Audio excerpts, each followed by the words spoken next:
fike kanjani uzokutshela ukuthi ke lalela ngashiya abazali bami lalela ngashiya umndeni wami ngasala ngedwa kodwa ngiwazile ukufika la ngifika khona anginqamlelanga. Baningi abantu abanomhlungu into engifuna ukuyisho nje namhlanje mlalelo sekhaya ukuthi ke lo buhlungu okubona obesikhashana uzodlula kubona. Lesimo ongene kusona uNkulunkulu uhlelile uthi ke dlula kulesimo ukuze uqine ukuze ukwazi ukufika kwempumelelo. Awukwazi ukufika empumelelo ungadlula ngebuhlungeni. Uyiphinde lapho. Awukwazi ukufika empumelelweni ungadlulanga ebuhlungeni. Yonke impilo ine cause yakhona. Because yakhona kuqala before ufike la ufuna ukufika khona. Dlula esimene sinzima ukuze uqine.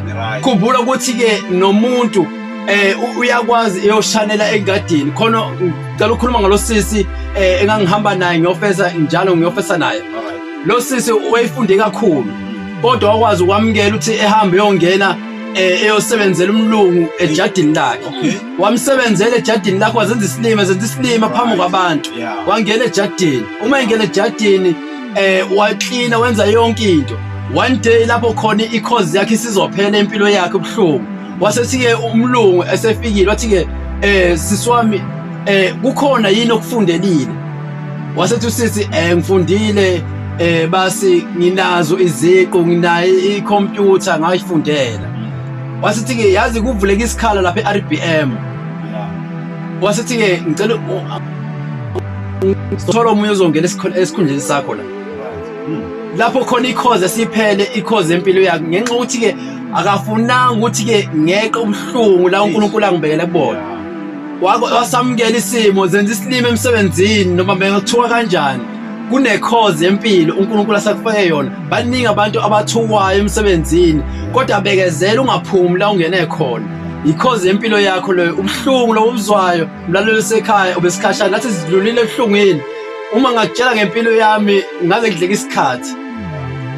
Sibonga isho mnandi kanjalo insizwe ethana ke idlula kuleso simo leso ohamba kusona njengamanje akusona isimo esipermanent akusona isimo esihleli akusona isimo yofela kusona kepha-ke nami nje engakusho ukuthi ke kuwena ungazalelwa enhluphekweni akuyona ichoice yakho leyo kepha ukufela enhluphekweni kuyichoice kuwena ngicela sekasivayo asiyabona lesikhathi okufunayo ukuthi ngake mina ngezinye indlula kuzona kepha-ke sengimtholile umuntu engathi ngikhuluma naye manje ke kunezimo endlula kuzona lezimo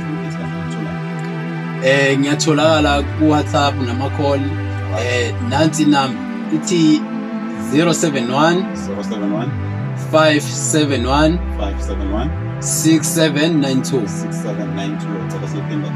071 571 6792 uphinde ungithole kulesibili uma ungangitholi le uqala ithi ke 071 76 23 741.